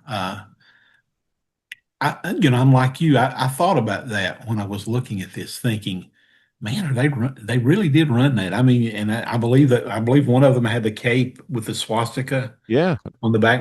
They may yeah. both have. I They don't they had recall. matching capes at one time. Now I don't know if they Yeah, did here or not, but yeah, they had matching gimmicks. yeah, yeah. Yeah, apparently, I don't know. But at the same time, one of those other tropes from pro wrestling's history, the evil Japanese guy was Tojo Yamamoto, who was now a babyface. Right. So, yeah, it did seem a little bit behind the times. Uh, for a more modern heel gimmick during this time, you had Chris Colt and Mike Boyette come in for a while as the hippies, which at least you're a few years removed from the late '60s, early '70s when that was a movement. But yeah, the Germans at that time, Von Hiller and Von Steiger, good workers and a pretty good tag team. But that gimmick did seem to be a little Yeah. old. I mean, you wonder if they couldn't have gone in some still teamed them, but gone in a different direction where they weren't playing up that stereotypical. And You those know, two guys could have just been good workers. yeah, They didn't have to rely so much on the gimmick. They could have just been like the Road Warriors. They could yeah. have just been big, strong guys that were hard to pin. And did their manager Sam Bass agree with their philosophy? Yeah, Yeah, that's right. I don't know. Yep, that's right. I forgot Sam was with them. Yeah, he was their manager for a Now, while. there's another guy here. You talked about the heel Japanese, but there's a Mr. Suzuki Yeah, in the territory, and he gets paired up with Tojo in some judo jacket matches. yeah, And Tojo also does some judo jacket matches with Bill Dundee as well. yeah, yes, Now, is George Barnes gone for good here? Was he split that yes, one little run they had from April and May, and then yep. George went back to Australia and never came back? He Well, he came did. back He years came later. back. Yeah, George and Bill, I think, started at the very end of January, beginning of February. Hot right off the bat. I mean, those Oh guys yeah, were hot. There is some YouTube clips, at least one I know of, where Lance Russell interviews George Barnes and Bill Dundee at the Mid South Coliseum right as they were brand new in the territory, and they come off just great as cocky, arrogant heels, and maybe that was, we're talking about the stereotypical German heels, Well, here you got those nasty Australians coming in, Yeah. and it's, I think a lot of the appeal with Barnes and Dundee were they were really wide open. They Yeah. they didn't mind brawling, which fit into the Tennessee style with some of these guys Yeah. right off They the didn't bat. mind working fast. They did, and so by the end of May, after this run, where really one of the big their major opposition was the Fullers, was Robert Fuller, and then Buddy Fuller gets back into things Right. in the spring, and then eventually Ron comes back to help out. That's one of their big battles during this time. But by the time May comes around, George is homesick and he wants to go home. And so he goes back to Australia. Bill has brought his family over, and Bill just stays forever, right? Yeah. Well, we And were on it the becomes a legend in the territory. And as you said, there are so few things that you can really point to.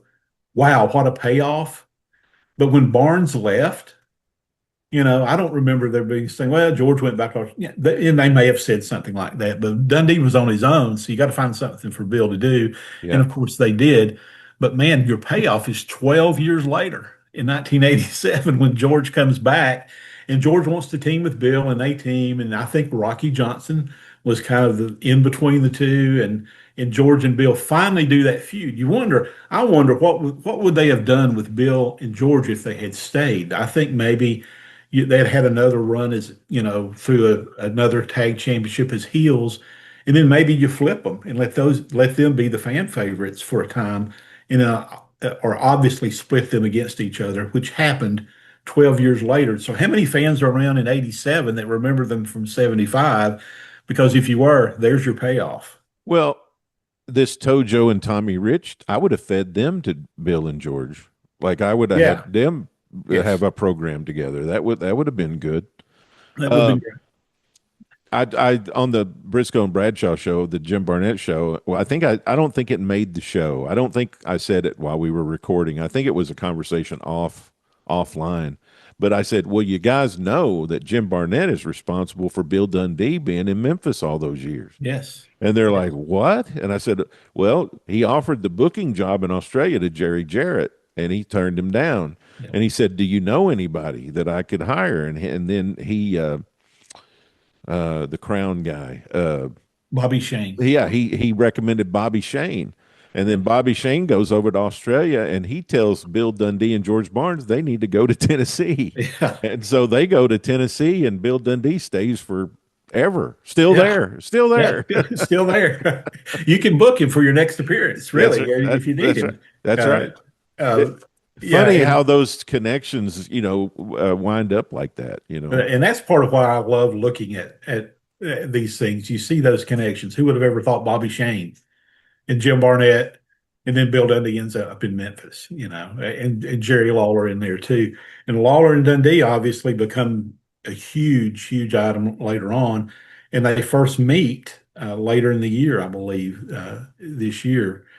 But they kind of struggle with Dundee, kind of finding him a place, I think, during the summer, because he'd been there with Barnes, and what do you do with him? And he's a little bit shorter, stockier, and they plug him in some places, and they finally, kind of in the fall, figure out what to do with him, and that's flip him into a baby face.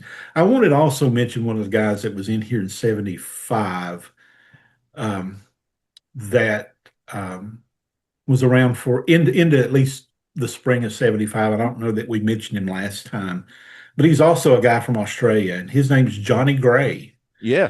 Johnny was in here he's often forgotten when talking about Bill Dundee and George Barnes, but he was a big part of that. He was a big part of it. He was kind of the third wheel with them at various times.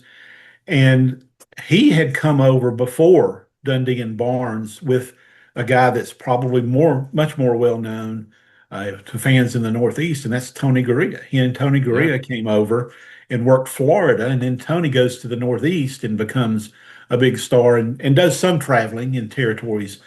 But Johnny Gray, I think, only worked Florida and Tennessee, and then he went to Australia. He was a good little worker. He reminded me physically a little bit of Dundee, a little, kind of a stocky guy up top. And I believe he went back and continued to wrestle for a few years in Australia. And I think eventually ran a gym over there after he retired from the business. And I think he's still living. Johnny Gray. Then there's Yeah. some clips of him online too, Yeah. not just from Tennessee territory, but from Australia as well. Yeah, I had trouble tracking down a photo of him when I Yeah. was posting some just matches and stuff in the Facebook group, but Yeah. and I hate that because he during this time he was a really important guy in the territory. Yes. I mean, Yes. on the heel side, he was. And in late in 74 and into 75, he was paired with Big Bad John Yeah, for a short time, which is interesting because Big Bad John had spent time in Australia the previous few years as a major heel over there. So they had to have known each other from then, I would imagine. back to Chattanooga. Um, Chattanooga, they had. I mentioned that they had the Ron Fuller and Mongolian Stomper program in Memphis for several weeks. The other thing they did in Memphis here during the late spring and summer was they had about 5 Ron Fuller and Jack Briscoe matches. Yes. Where Jack Briscoe Yes. came in and defended the title while Ron was the Southern champion. Yep. And then they ran the Mongolian Stomper program. And about the only other town that they ran Mongolian Stomper and Ron Fuller was Chattanooga. And Okay. they ran Ron worked in Chattanooga Yep. more than any other town besides Memphis. He did. Was that the proximity to Knoxville, or was that? I would say it. I'd say so. And here's the thing, because I'm glad you mentioned this because this is one of the things I looked at. And when Ron on his podcast, Ron Fuller's talked about working mostly in Memphis, and just as a real quick glance, Ron in January worked Memphis and Louisville. February, Memphis, Louisville, and Evansville. Memphis and Louisville in March, and the same in April. In May, I have him listed for a card in Blytheville, Arkansas, which seems a little unusual, but maybe it's a misprint. It was Robert instead. I don't know. Well, But the also only he worked only in thing I Memphis. can figure there is that was a Herb Welch town. It was. So Herb might have got his nephew over to work. That's what I'm thinking. Come on, do Uncle Herb a favor. And like you said, he worked Chattanooga and Louisville. He never, you notice what's missing here in these towns. He's working Memphis and Louisville. Louisville's pretty close to Knoxville, right? Yeah. And Chattanooga also pretty close to Knoxville, a little over 100 miles from Knoxville to Chattanooga. You don't see Nashville. You don't see Birmingham. You don't see Huntsville. You don't see Jackson, Bowling Green. Now the southern part, the southern half, he doesn't work. Right. He ends up coming to Birmingham some in September, I believe, for a few shows. But I don't think he ever worked Nashville at this time frame, and that might have been because it was more Nick's town And than anything. that's something too that a lot of people either they don't know or they don't remember is Jackie Fargo is so associated with Memphis, but he mainly worked Nashville and Birmingham. Yes. Yeah. Yeah. And some Chattanooga. And Chattanooga, yeah. And of course, Jackie lived. That was probably an easier drive for him. And being the star he was, I'd say he had that perk if he wanted to or not. And the other thing that keeping him out of Memphis kept him special when he did come back, and particularly after what they had ran the year before, where Lawler kind of defeated him for the King of Memphis title. But when Fargo came back later on, it was pretty much gold when he came to Memphis. But you're right, he worked a lot in Nashville and Chattanooga and Birmingham, particularly from this point forward. There's another guy who's in here in the summertime that he formerly was a huge star in the Tennessee territory, and that's Dennis Hall. Dennis Hall, yeah, and I believe Dennis for a time lived in Chattanooga, actually. it seemed like I had an address on him here locally, and I was going to drive by there one day, even though it's been 50 years. But Dennis always came across as a nice, clean baby face, and he was always the rule follower. Even though I think in '76 they turned him heel for a time, which was just a shock because he was Right. always the good guy. Right. He was And the ultimate babyface worker. and he's a lot like Ken Lucas in the fact that he could do it all from that standpoint. And he and Lucas were a tag team off and on for several years, and a very good tag team, dating back into the '60s into the '70s. They headlined the territory several times. And and this was probably near the end of Dennis's career, because I do remember later in the '70s, I think he moved to Georgia. You would see him on Georgia TV a good deal, putting guys over maybe in a tag match. Um, but this was, getting near the time, I think, when he was getting more out of the business than he was getting more involved in it. Um, I'm trying to remember some of the things. I remember he obviously teamed with George Goodless a good deal, and Ken Lucas. But when you talk about this territory, so much of '50s into about the mid '70s, it's all about the tag teams. Right. And Dennis Hall is in that with several, Yeah. especially Ken Les Lucas. Thatcher and And others. Les Thatcher, yes, that's what I was going to mention. He and Les Thatcher and Roger Kirby Yep. were the cousins. And I believe he and Roger may have been related by marriage, or was that Les?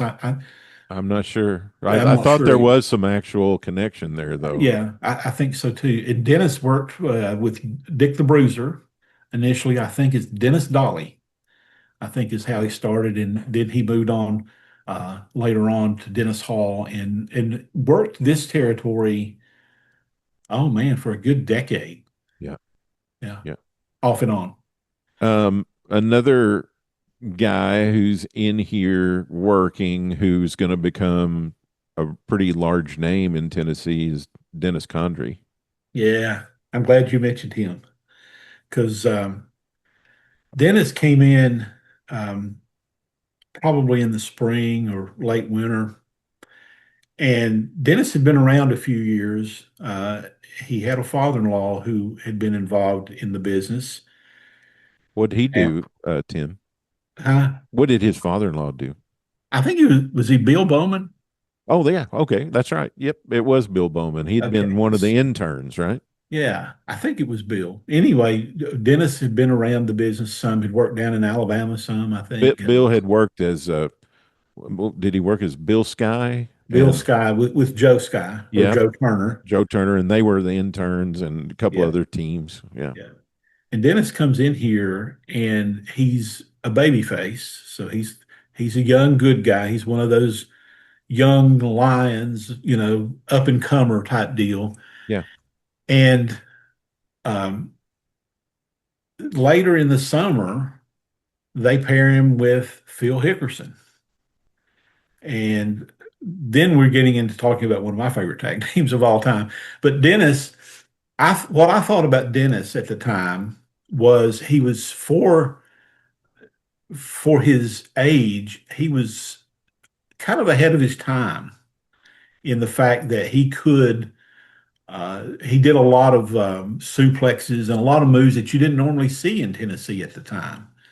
And so when they announced on television that Dennis Condrey was going to be teaming with Phil Hickerson, I was like, oh my goodness, what's happened to Dennis? And he's teaming with Phil Hickerson. Hickerson, for those uh, that know of him, he had been in part of the tag team with Al Green for about the previous year. They called themselves the Sherman Tanks, and Sam Bass was their manager. And the thing about Hickerson that I loved and still love to this day, and people, there are people who look at Phil Hickerson and go, oh my goodness, look at the gut, this, that, and the other, and they judge him by that. But back in this He kind time of had frame, short legs. yeah, back in this time frame, when he got on the microphone and told you, you bunch of rednecks, I'm going to beat you up, and something of that nature, you believed him. You bet. But to me, he was believable enough to where he was like the guy my cousin married that I wanted to punch in the face. Just he just came across as a small town bully. Yeah. And He's I another think that guy really that got over well. Kind of like Al Green. I think he patterned himself after Al Green a lot. another guy that got shortchanged in video, Yes. because you only saw him in the 80s and Yes. he had gained more weight and Yeah. he had a ridiculous gimmick. And Yeah. but man, in the 70s, Phil Hickerson from Jackson, Tennessee, if I was going to be in a bar fight, I'd want Phil on my side. Let me tell you one of my favorite wrestling memories is I was living in Jackson, Tennessee in 1988, and Jerry Jarrett brought a show to the Coliseum there. And it was wonderful because the card had Tojo Yamamoto on it, Robert Fuller, Jimmy Golden were on the show. Wow. Jeff Jarrett was on the show. Jerry Lawler was on the show. Jerry Jarrett was in Lawler and Jeff's corner. You had Scott Steiner, young Scott Steiner on the show. And his opponent that night was Phil Hickerson from Jackson, Tennessee. And Phil was the heel, and Scott was the big muscle guy, the good looking guy, right? And Phil won that match by pulling a chain out and clocking Scott Steiner, and the place erupted. I bet. Because this was the hometown guy, Yeah. right? Oh, everybody And in Jackson he knows won Phil. just like he always won. Yeah, Everybody in Jackson knew Phil. absolutely. I had an ex-wife who was from Jackson, Tennessee, and she and her sister and everybody knew Phil, and I got to know Phil, and yeah, everybody in Jackson. I can just imagine the pop that generated because everybody was probably there. He probably knew everybody there. He probably knew everybody. That's probably half the crowd was there, or over half the crowd there to see just Phil. And I wasn't really smart to the business at the time. I'd kind of stopped watching a lot of it, but I knew it was in town, and I thought I think I'll just go over here and watch the show. And that's I cool. did. And when the place erupted, I just almost busted out laughing, going, "Oh my goodness!" Yeah, you're not supposed to cheer for the bad guy winning that way, but they did. Phil was on a morning radio show there in Yes. Jackson for years. For years, I think he retired in 2015 or something like that. Yeah, yeah. But yeah, what a perfect guy for radio. I mean, Yeah, can you imagine absolutely. waking up and turning on Phil Hickerson every morning? I mean, That's right. It'd be pretty And cool. Speaking of Jackson, David Schultz is another guy that began working around this time too, very young in his career, from Jackson. Yep, he's a Rhode Island Red in some of these matches here. You also wanted to mention about the Coliseum in Jackson. Absolutely. Let me find my notes here. Something happened in '75 with the Jackson Coliseum. For those that may not know, Jackson is, I would say, 120 miles west of Nashville. It's about a 2-hour drive from Nashville to Jackson. And it's about 85, 90 miles east of Memphis. So it's closer to Memphis than it is Nashville. But it's a pretty good sized city. It's right. It's on the interstate between the two cities. Yes, it's on the interstate between the two cities, and there are a lot of farming communities around there. At least there used to be. Just south of there is where the Buford Pusser stuff all happened. Yeah, the Walking Tall movie was filmed, and that's right. Jackson was a regular stop for many, many years for Welch and Goulis. And for many years, their show was held at the National Guard Armory. We're going to go back into a little bit of Jackson wrestling history before we talk about what happened in '75, if you don't mind. Oh, yeah, absolutely. I love it. I know you love talking about venues, and I do too. And I was going to ask you, has all through the Goulis Welch history, has it always been a Thursday night town? I think so. It seems that way, largely a Thursday night town. And then later on, it became a weekend town. When Jarrett was there, it was run on Sunday nights a lot. Yeah, okay.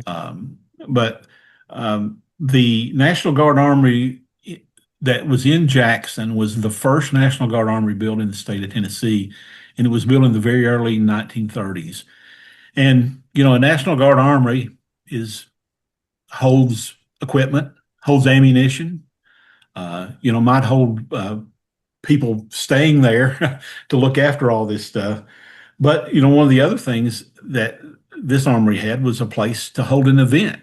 And so this is where wrestling was held at for so many years. Well, a bad thing happened after about 30 years, and that was in April of 1965, it burned.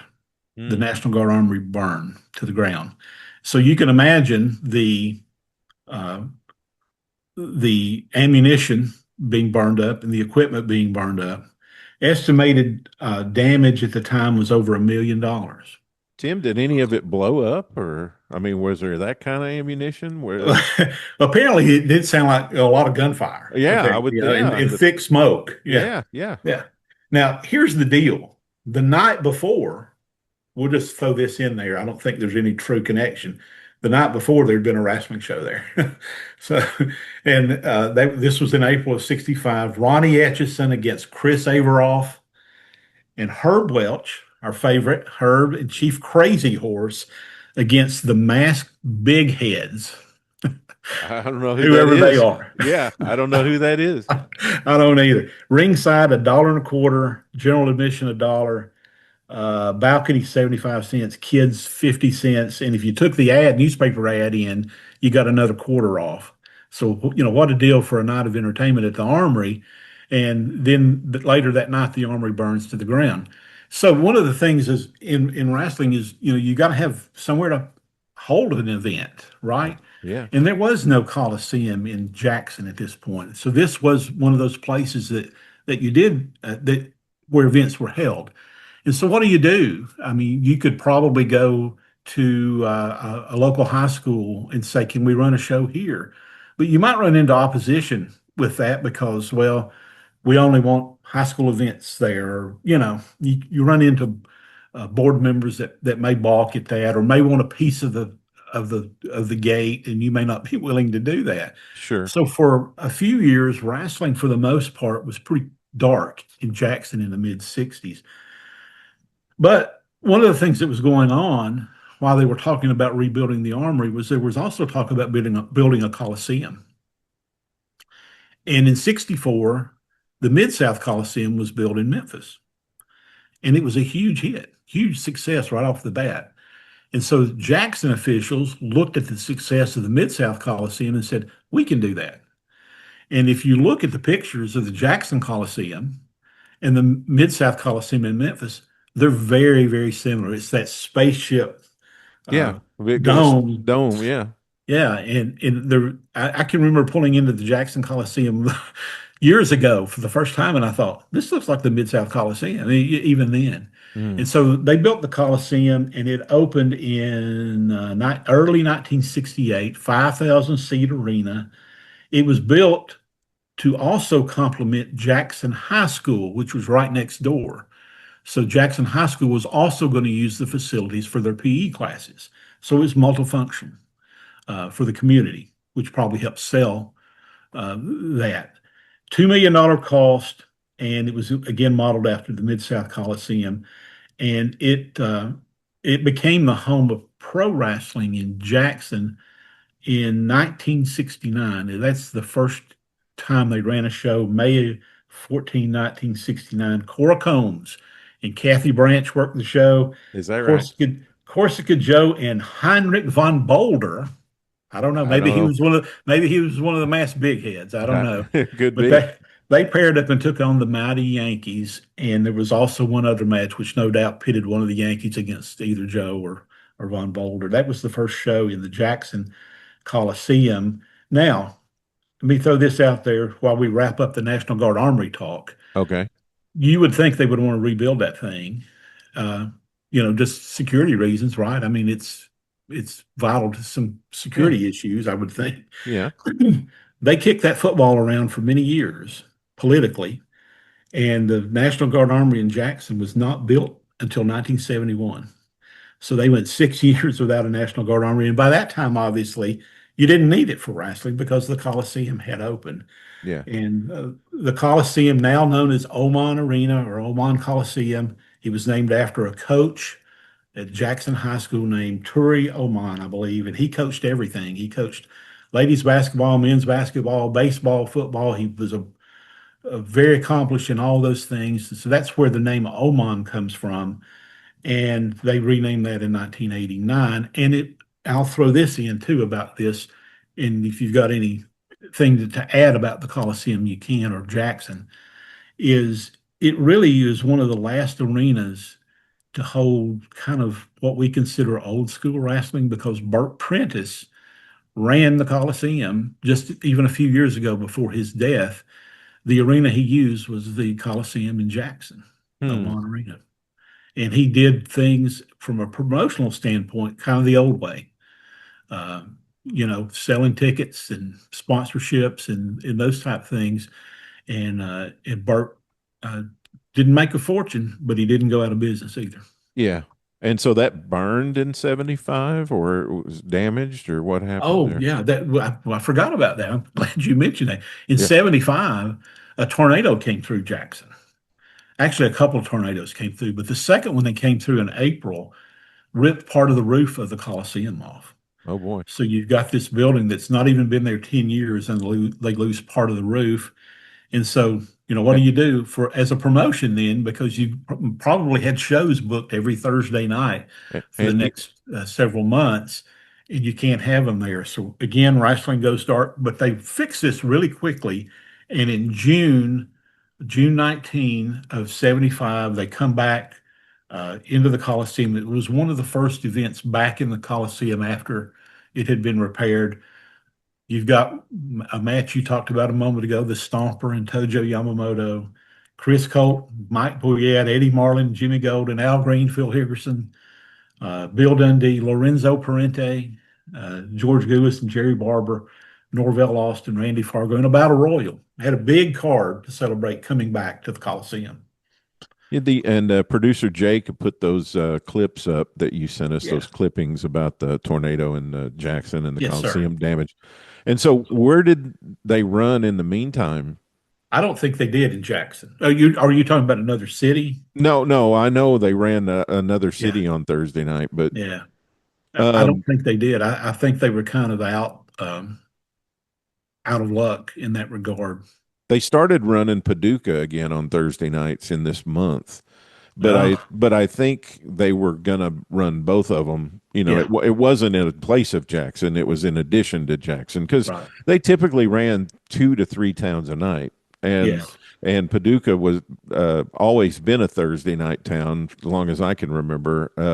You had that period of time in there in 72, 73, 74 where Phil Golden ran, and Goulas just stopped running. They ran together there for a while, but then Goulas stopped running.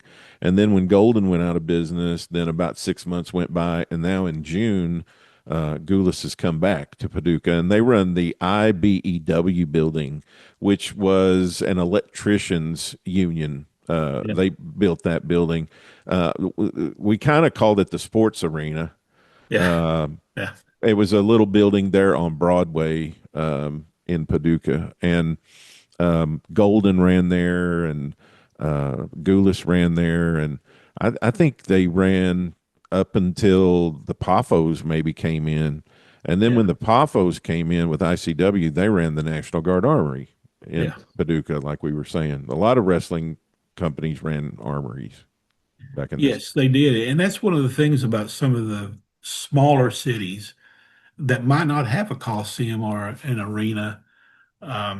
Where do you run? You run a high school gym. And like I said, with those, usually you get the gym if you're part of a sponsorship from, the quarterback club or something like that. And it was harder sometimes to get into a place like that where an event could be held, as opposed to renting an arena. I was if it was available. I was gonna look here. And see if I had it. I thought I had it. Thought I had the clipping for the Paducah show. Well, producer Jake will put it up, but I was gonna see if I could see who the local promoter was. When Goulas ran there before for a little while, they didn't run the IBEW building. They ran St. Mary's High School gym. Like you just mentioned, they would run a high school, and they had a local promoter that lived in Metropolis, Illinois, the home of Superman. And, Sean Delaney's new book about Evansville. He's got some cool stuff in there about Paducah and this new. Oh, here we go. Just passed it. Here it is. And you talked about Jackson and Paducah being a Thursday town. For many years, Chattanooga was a Thursday town. Yeah. Back a little bit older, as it eased into the 70s, they moved more into the Saturday night show and the occasional Sunday show. But this is probably because they weren't running Jackson. But on June the 19th, 1975, in Paducah, Kentucky, Jackie Fargo and Crazy Luke Graham versus Rocket Monroe and Randy Tyler on top. Yeah. So they got the A-Town match in Paducah, probably because Jackson wasn't running. Probably. Yeah. The other thing I was going to mention too, and this is kind of hard to figure out at times, maybe it's not for you, but it is for me, is the towns that go back and forth sometimes between Goulas and Lee Fields. And so there's a period of time here where, and Buddy Wayne was the promoter. And so there's times here where the Montgomery matches are listed as Goulas matches. And then there's times where they're listed under Lee Fields. And Selma, Alabama is another town that Buddy Wayne ran. And that goes over. And I was going to ask Michael Norris about this too, but Michael might have better insight into it than I do, because that's something I've always wondered about too. It's all family, so I just don't know how that stuff kind of worked. I'd always kind of been curious about that. It's all family, and family doesn't always get along either. No. And I'm not saying that's the situation here, but you wonder. Yeah. With some of this. Well, Tim, is there anything else here about the summer of 75 you wanted to mention or talk about? Maybe maybe three things I wanted to mention real quick, and I'll keep them real quick. No, that's fine. We got plenty of time. Up in Johnson City on July 1, a guy named Ed Wolf lost his leg. He was working a match with Ron Wright against Chris Colt and Mike Boyette. He got thrown from the ring, and his leg speared a wooden chair on the outside of the ring. And I think he would have probably been all right from the accounts I have read and heard through the years. But he had some bad medical attention in the hospital, and gangrene began to set up. They were afraid it was really going to hurt him even worse than what happened. And they ended up amputating his leg. Ed Wolf's not a guy that's very well known in wrestling circles, because he was a part-time wrestler, and he was a full-time policeman in Kingsport. And so he was part of this crew, of this East Tennessee crew. Every territory, Western Kentucky had Buddy Hack, right? Yeah. every little nook and cranny of these cities had people who didn't travel far, or who never made it big beyond a certain town or whatever. And Ed Wolf was one of those guys that had worked for probably 12 or 15 years inside the ring, and who only worked part-time. Pretty good talent from what I remember, and it's a shame what happened to him. I do know that he continued to work for the police department after this, and he just passed away a few years ago, and was highly regarded in the community for his work and for his attitude and his can-do ability. Ed Wolf was one of those guys. And for those of you, if you're not from Western Kentucky, or if you haven't studied this, you wouldn't know. Yeah. But I'm just here to tell you, growing up there, Buddy Hack was over, man. He was over, and he worked at the railroad there in Paducah, and he wrestled. And he'd get on television and he'd do an interview, and he was going to whip the heels, and man, everybody just believed him. He was over. It was the Whitey Caldwell. Yeah, right? I mean, exactly. The same principle as what Whitey Caldwell was. Same thing. Yeah. I also wanted to mention real quick, and I'm sorry I don't have the exact date on this, but the Chattanooga ring announcer was a man named Norman Vesey, and Norm passed away in July, I believe it was July of 1975. Norm was the ring announcer, and what I remember about him was he was tall, skinny, and he wore a bow tie. And he was not only the ring announcer at the house shows in Chattanooga, he did them on television. This is back when you stuck the ring announcer, in the TV ring, and he made the announcements there. Yeah, right. Norm was dabbled in pro wrestling for many years. I think you run into his name some in Alabama, maybe as a front man for Nick Gulas and Roy Welch, maybe around Montgomery at some point in the 50s or 60s. But this is also an example. Norm is an example of taking advantage of what's available to you. And I mean, obviously, Norm had an interest in pro wrestling and being involved in it in some way. But when Nick Gulas began and Roy Welch worked Chattanooga, they got to the point where they hired Harry Thornton and brought Harry Thornton in as a partner. And Harry was your TV host. And Harry had been around forever in Chattanooga media, Chattanooga radio, and then television. So he was recognizable, particularly to a first generation TV viewer and maybe a second generation radio listener. Yes. You know, he was somebody that you knew and somebody you trusted. Well, Norm Veazey was a sports hero locally. He grew up in North Georgia, and he became a baseball star for the Chattanooga Lookouts minor league team in the 40s, I believe. And from what I understand, he was a pretty good hitter. And so he parlayed that into being the ring announcer Oh my in goodness. Chattanooga. So if you were a sports fan of any kind, you knew who Harry Thornton was because Harry called the Lookouts games for a time as a PA announcer, and then you had Norm Veazey who'd played for them as your ring announcer. Well, that does my heart good. I'm glad you mentioned Norm Veazey. I'll send you some info on Norm. Yeah, that'd be great. And I love that about. That's one of the things I love about this show, and I want this show to recognize these guys, these territory guys that maybe would never ever get mentioned any other time. Like today, in the Facebook group, I always post when people pass away or whatever. Well, I made sure Pat Hutchinson's name was Yes. on the list because, I mean, the guy was a carpenter in. You probably, if you've ever watched any Memphis television, you've seen Pat Hutchinson lose 500 matches, but just not a guy that would be normally mentioned. But on the day of his passing, I wanted to make sure he got mentioned. Absolutely, absolutely. Let me throw out a few more unsung heroes. Okay, great. And I'll be done unless you want to keep talking. No. Preparing for a show like this, I've collected a lot of stuff over the years, but a lot of that's not possible without the work of a lot of people from a long time ago. Mm-hmm. And so a guy like Scott Teal. Scott began working for Nick Gulas in the summer of 1975. Mm. And so it's kind of an anniversary for him as well. And for those, if you don't know who Scott Teal is when it comes to pro wrestling history, look him up, look up Crowbar Press. He's written and co-authored a ton of books and magazines. You're missing a big puzzle piece if you don't know Scott. Yes. But more importantly, for what you and I are talking about, Tony, so many of the photos and information that exist from 1975 until the end of the Gulas territory, at least, is chiefly from Scott Teal, from his photography, from his programs.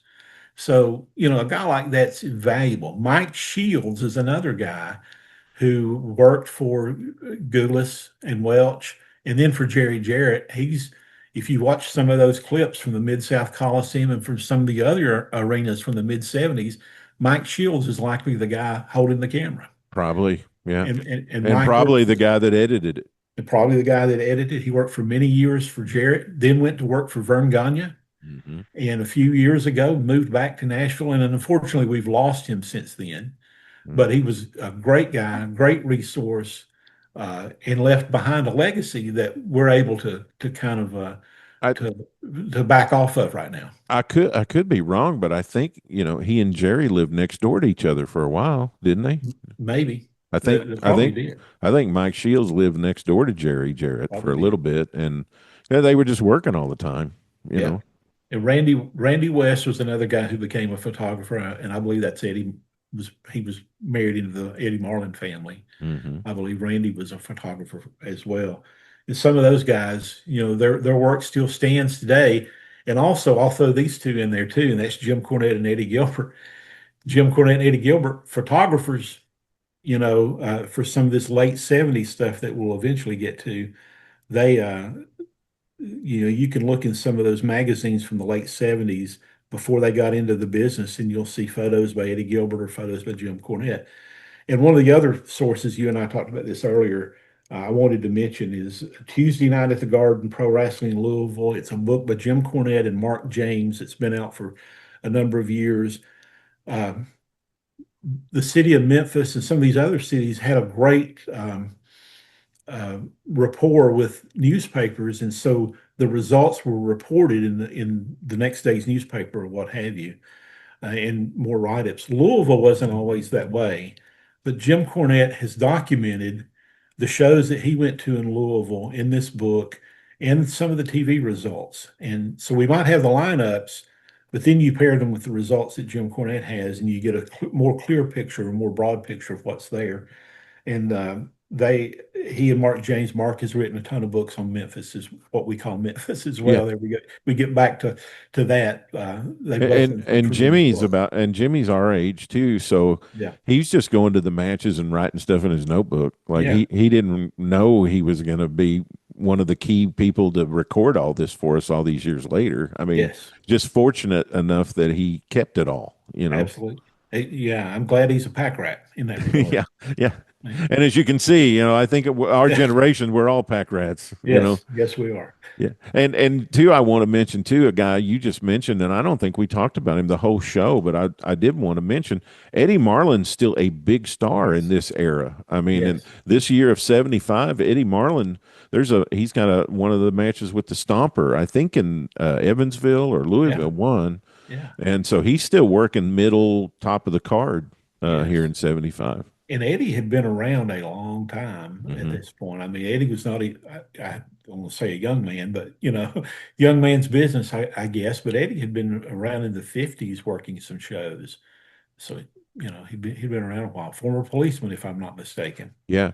And so your vision of him, most people that are watching your vision of him is when he come out on Memphis TV, and maybe not aware of the fact that he used to be, a big tag team champion and a big, highly respected, tough guy.